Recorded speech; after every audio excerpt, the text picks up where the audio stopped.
వీక్షకులకు స్వాగతం, నమస్కారం. ఇటీవల పులివెందుల జడ్పీటీసీ ఎన్నికల్లో జగన్మోహన్ రెడ్డి దారుణంగా ఓడిపోయిన పరిస్థితి చూసాం. ఒంటిమిట్ట కూడా డిపాజిట్లు రాకుండా ఓడిపోయిన పరిస్థితి చూసాం. వీటన్నిటికీ మూల కారణం రెడ్డప్ప గారు, శ్రీనివాసరెడ్డి గారు, ఆయన కృషి, అలాగే బీటెక్ రవి గారు. ఆ స్థానిక టీడీపీ నాయకుల కృషి వల్లే రెండు జడ్పీటీసీలు జగన్ రెడ్డికి బొమ్మ కనిపించేలా దిమ్మ తిరిగేలా చేసి గెలుచుకున్న పరిస్థితి చూసాం.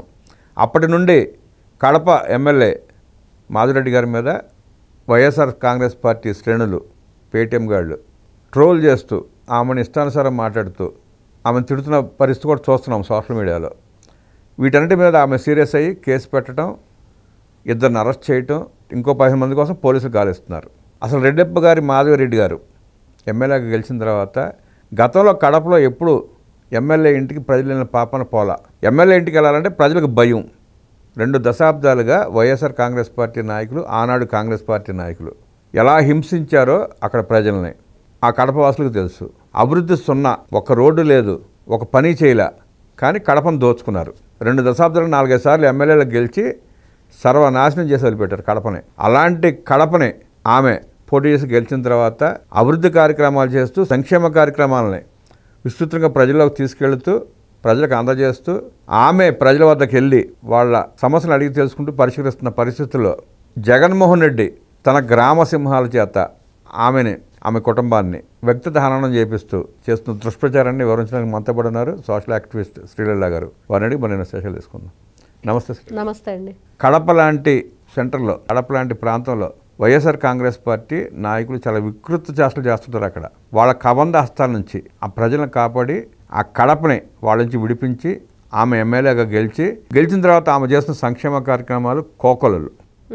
రోడ్లు కానివ్వండి, సంక్షేమ కార్యక్రమాలు కానివ్వండి, సీఎం రిలీఫ్ ఫండ్స్ చేయించడం కానివ్వండి, పరిశ్రమల కోసం పోరాటం చేయడం కానివ్వండి, తీసుకొచ్చే ప్రయత్నం చేయడం కానివ్వండి, కడప జిల్లాలో రాజకీయంగా జగన్మోహన్ రెడ్డి ఇబ్బంది పెడుతున్న తీరు కానివ్వండి, వీటన్నింటిని దృష్టిలో పెట్టుకుని జగన్మోహన్ రెడ్డి తన పేటీఎం గారి చేత ఆమె వ్యక్తిగత హననానికి పాల్పడేలా చేయటం, మార్ఫింగ్ ఫోటోలతో, పిచ్చి పిచ్చి పోస్టులతో ఎలా చేస్తున్నారో చూస్తున్నాం. కేసు అయిన సందర్భంగా ఒక మహిళ, ఒక మగ మనిషిని అరెస్ట్ చేశారు పోలీసులు. ఇంకో 15 మంది కోసం పోలీసులు గాలిస్తున్నారు. రాజకీయాల్లో ఆడవాళ్ళు వచ్చినంత మాత్రాన, వాళ్ళు అభివృద్ధి కార్యక్రమాల్లో పాలు పంచుకుంటున్నంత మాత్రాన వ్యక్తిగత హననాలను పాల్పడటాన్ని ఎలా చూస్తారు? జగన్మోహన్ రెడ్డి లాంటి వ్యక్తులు రాజకీయ పార్టీ అధ్యక్షులైతే మహిళలకి రక్షణ ఉంటుందా? అసలు ఆ పార్టీలో ఉన్న మహిళల కన్నా గౌరవం ఉందా? ఎట్లా చూస్తారు, ఎట్లా విశ్లేషిస్తారు? ఇక్కడ కడప మాధవిరెడ్డి గారు, కడప రెడ్డమ్మ. అసలు కడపలో మహానాడు పెట్టుకున్నప్పుడే అసలు ఏంటి ఈ ఎమ్మెల్యే ఏంటి అనేది ఆ రోజు తెలిసిపోయింది. ఆవిడొక్కటే చెప్పారు, ఎవడైనా సరే మాతో పెట్టుకుంటే తిరిగి మీ ఇళ్ళకి వీల్ చైర్లో వెళ్తారు అని. మర్చిపోయారేం పాపం. మళ్ళీ ఒకసారి గుర్తు చేయాలంటే ఒకరిని వీల్ చైర్లో పడేస్తే మిగతా వాళ్ళందరికీ బుద్ధి వస్తుంది. అంటే మహిళలు అంటే తక్కువ చూపు జగన్మోహన్ రెడ్డి గారికి. ఎందుకంటే తల్లిని చెల్లిని ఏ విధంగా చూశాడో చూసాం, బాబాయ్ కూతురుని ఏ విధంగా చూశాడో చూసాం. మరి అలాంటి వ్యక్తి ఈ రోజున వాళ్ళ పేటీఎం సునకాలు కానివ్వండి, లేకపోతే సైకోలు కానివ్వండి, ఈ పెద్ద సైకో ఇచ్చే సూచనలు ఏంటంటే ఇష్టానుసారంగా, అంటే సొంత చెల్లిని తల్లిని క్యారెక్టర్ అసాసినేషన్ చేసిన వ్యక్తికి మరి మిగతా వాళ్ళ లెక్క అంటండి, ఇంటి ఆడపడుచునే అంటే. ఇంకా అట్లాంటి వ్యక్తులకి ఎటువంటి వ్యక్తిత్వం కానీ, మంచి చెళ్ళు కానీ, మానవత్వం కానీ ఏదీ ఉండదని చెప్పేసి నిరూపించుకున్నారు. ఇక్కడ చూస్తే నిజంగా రెడ్డప్ప గారు, మాధవి గారు ఎన్నో సందర్భాల్లో మనం విన్నాం. ఆవిడ అధికారంలో రాబోయే ముందు ఏదైతే ఎలక్షన్కు సంబంధించి అక్కడున్న ప్రజలేంటి, వాళ్ళ ఇబ్బందులు ఏంటి, ఇవన్నీ కూడా మనం చూసినప్పుడు అక్కడ మత్తుకు బానిసలు అవటం, గంజాయి విపరీతంగా కొనుగోలు చేయటం, వాళ్ళందరూ కూడా యువత ఏ విధంగా చెడిపోయింది, ఆడపిల్లల మీద అత్యాచారాలు, ఆడపిల్లలు కూడా ఈ మత్తు మందుకు అలవాటు పడటం, వీటన్నిటి మీద ఆవిడ బాగా విస్తృతంగా చర్యలు తీసుకున్నారు. అసెంబ్లీ సాక్షిగా తన గళాన్ని వినిపించారు. తన పోరాటాన్ని ఈ రోజు వరకు మనం చూస్తూనే ఉన్నాం. ఇది జగన్మోహన్ రెడ్డి గారు నచ్చలేదు. గంజాయి జోరుకు వస్తే జగన్మోహన్ రెడ్డి ఊరుకోడు. ఆ గంజాయి అనేది అతనికి ఎంతో, ఆ గంజాయి దాని మీదే, అంటే ప్రతి ఒక్కరికి కూడా కొన్ని పంటలు ఆ పంట మీదే ఆధారపడి ఉంటారంటారు. జగన్మోహన్ రెడ్డి గంజాయి పంట మీద ఆధారపడి ఉన్నాడు. అంటే జగన్మోహన్ రెడ్డి దగ్గర ఉన్న ఆ జనం అంతా కూడా గంజాయి బ్యాచే, వాళ్ళు తప్ప పార్టీలో మంచిగా వాళ్ళు లేడు. అవును, అందుకనే ఆయన గంజాయి పంట మీద ఆధారపడి ఉన్నాడు. ఆ పంట ఏంటంటే వీళ్ళందరూ కూడా అదే అన్నమాట. కాబట్టి అట్లాంటి దానికి తను పాపం తను లబ్ధి పొందే ఆ పంట మీద ఎవరైనా సరే ఇబ్బందికి గురి చేస్తే ఆయన కోపం వచ్చింది కాబట్టి వాళ్ళ పేటీఎం బ్యాచ్ని దింపాడు. ఇప్పుడు ప్రభుత్వం గంజాని ఎక్కడికక్కడ కట్టడి చేస్తుందండి. అంతకుముందు అటు ఉత్తరాంధ్ర కొండ ప్రాంతాల నుంచి వచ్చేది, ప్రభుత్వం కట్టడి చేసింది. ఇప్పుడు ఎక్కడ గంజాయి పండించే అవకాశం లేదు. అంటే ఇడుపులపాయ ఎస్టేట్లో గంజాయిని పండిస్తున్నాడు అంటారా? ఇడుపులపాయ ఉంది, తాడేపల్లి ఉంది, యలహంక ఉంది. అంటే ఈ చిన్న యలహంక ప్యాలెస్లో పండించవచ్చు, ఇబ్బంది ఏమి లేదు. తాడేపల్లి కష్టం. అంటే మీకు ఇడుపులపాయ తీసుకుంటే సుమారుగా వాళ్ళ తాత రాజారెడ్డి గారు ఉన్నప్పుడే 600 ఎకరాలు 800 ఎకరాలు ఆక్రమించుకున్నాడు ఆయన. అంత కొండ గొట్టనంతా అటు పక్క నరమానుడు కూడా వెళ్ళే పరిస్థితి ఉండదు, అంత పకడ్బందీగా ఉంటుంది అదంతా. అక్కడ పండించిన ఎవరికి తెలియదు. మొన్న ఈ మధ్య ఎవడో ఒకటి సోషల్ మీడియాలో వైరల్ అయింది, రోజు శ్మశానంలోకి వెళ్ళి నీళ్లు పోసొస్తున్నాడు. ఇదేంటి రోజు శ్మశానంలోకి వెళ్ళి నీళ్లు పోసేస్తున్నాడు అని ఆరాధిస్తే గంజాయి పెంచుతున్నాడు. అలా మీరు చెప్పినట్లుగా జగన్మోహన్ రెడ్డి గారు కూడా మానవ మాత్రుడు ప్రవేశించిన చీకటి ఆ ప్రాంతంలో పండించినా ఎవరు కూడా పసిగట్టలేరని చెప్పేసి చేయొచ్చు. అంత మాత్రపాళ్లే వీళ్ళు.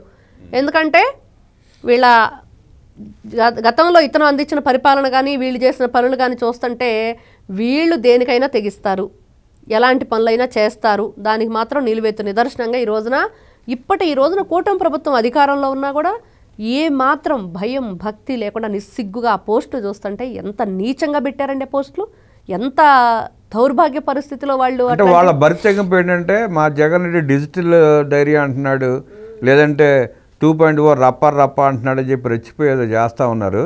ఇవాళ పోలీసులు అరెస్ట్ చేసి లోపల వేసిన తర్వాత కోర్టు చుట్టూ తిరుగుతూ ఉంటే వాళ్ళ కుటుంబ సభ్యులు సమాజంలో తలదించుకునే పరిస్థితి వస్తుందన్న జ్ఞానం కూడా లేకుండా వాళ్ళు చేస్తున్నారంటే మీరు అన్నట్టు వాళ్ళంతా గంజాయి బ్యాచే. ఆ గంజాయికి అలవాటు పడి ఆ మత్తులో చేసే పనులు తప్ప సమాజంలో బ్రతికేవాడు గౌరవంగా బ్రతికేవాడు ఎవడు అలాంటి పనులు చేయడు. ఆ మధ్య చూసాము గౌరవ డిప్యూటీ సీఎం పవన్ కళ్యాణ్ గారిని ఒక వ్యక్తి ఎంత నీచాతి నీచంగా మాట్లాడాడు. తర్వాత ఏంటి, మత్తు దిగేదాకా కోటింగ్ ఇస్తే మత్తు దిగాక పాపం అప్పుడు అర్థమైంది, అయ్యో నేను తప్పు మాట్లాడేశానే, జగన్మోహన్ రెడ్డి వచ్చి నన్ను కాపాడలేదే అని. ఆయన ఏమంటున్నాడు, నేను అధికారంలోకి వచ్చా కాపాడుతాను అంటున్నాడు వీళ్ళని. ఇప్పటికిప్పుడే మిమ్మల్ని నేనేం బయటకు తీసుకొస్తానని హామీ ఇవ్వట్ల జగన్మోహన్ రెడ్డి, మర్చిపోతున్నారేమో.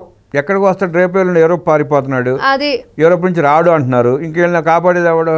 వస్తే జైలుకి వెళ్తాడు, తర్వాత ఏదైనా సరే.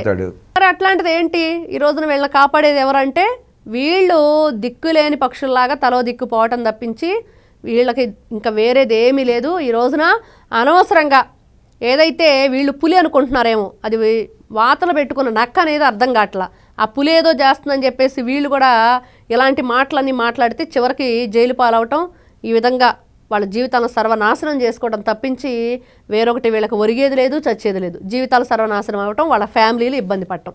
అంటే వీళ్ళు భావ ప్రకటన స్వేచ్ఛ ముసుగులో మనం కోర్టులో కూడా తీర్పులు చూస్తున్నాం. అలాగే జర్నలిస్టులు మాట్లాడితే భావ ప్రకటన స్వేచ్ఛ అంటారు. ఇలాంటి నీచపు రాతలు రాసి నీచంగా మార్ఫింగ్ ఫోటోలు పెట్టి వీడియోలు పెట్టి ఎదుటి వాళ్ళ వ్యక్తిగత హనానికి పాల్పడే వాళ్ళని వాళ్ళు చేసే పనులు భావ ప్రకటన స్వేచ్ఛ ఎలా అవుతుంది? ఇప్పుడు ఒకరి వ్యక్తిత్వ హననానికి పాటుపడటం భావ ప్రకటన స్వేచ్ఛ, ఎట్లా అవుతుంది? క్యారెక్టర్ అసాసినేషన్ చేయటం భావ ప్రకటన స్వేచ్ఛ, లేనిపోని ఈ విధంగా అక్రమ సంబంధాలు అంటగట్టడం భావ ప్రకటన స్వేచ్ఛ. ఏ విధంగా? అలాగే ఎదుటాళ్ళు కూడా చేయటం మొదలు పెడితే అసలు సమాజం పరిస్థితి ఏంటి? ఇప్పుడు భావ ప్రకటన స్వేచ్ఛ అంటే ఏం చెప్పాలి, ఇదిగో ఇక్కడ అన్యాయం జరుగుతుంది, దీని గురించి మీరు ఏం చెప్తారని అడుగు. మీరు సమస్యలు లేవనెత్తొచ్చు, ప్రశ్నించవచ్చు, రాజకీయ నాయకులను ఎవరైనా ప్రశ్నించవచ్చు, తప్పే లేదు. ఇప్పుడు ఎవరైనా అదే అడుగుతున్నాం. ఈ రోజున కుటుంబ సభ్యులను వాళ్ళని తిడితే ఉపయోగం ఏంటి? అది భావ ప్రకటన స్వేచ్ఛ ఎట్ట అవుతుంది? ఇంట్లో ఆడపిల్లల్ని, కులాలని, భార్యల్ని, తల్లిదండ్రుల్ని, తోబుట్టువుల్ని తీసుకొచ్చి ఈ విధమైన నీచమైన భాష మాట్లాడుతూ వీళ్ళు మాట్లాడటమే కాకుండా మాట్లాడమని ప్రోత్సహించడం. పేరునాళ్ళు లాంటి వాళ్ళు ఏంట్రా చీకట్లో రప్పని కుక్కల్లాగా మొరుగుతున్నారు, అరిచే కుక్క అరవదు, కరిచే కుక్క అరవదు, నైట్ వేసేయటం, పొద్దున్నే పరామర్శించడం చెప్పాడు కదా పేరుని నాని. పేరుని నాని లాంటి సన్నాసులు వాళ్ళకి ఏం పోయింది?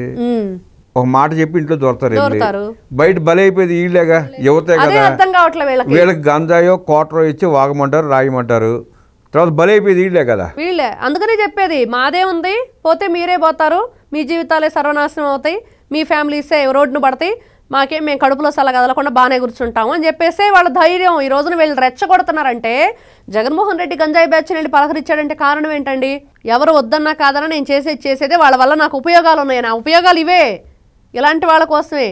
ఇప్పుడు మీ మహిళా మండలి ఉంటాయండి, ప్రతి అనవసరమైన విషయానికి ధర్నాలు చేస్తారు, గోలగోలు చేస్తారు, ప్లేకార్లు పడి తిరుగుతుంటారు.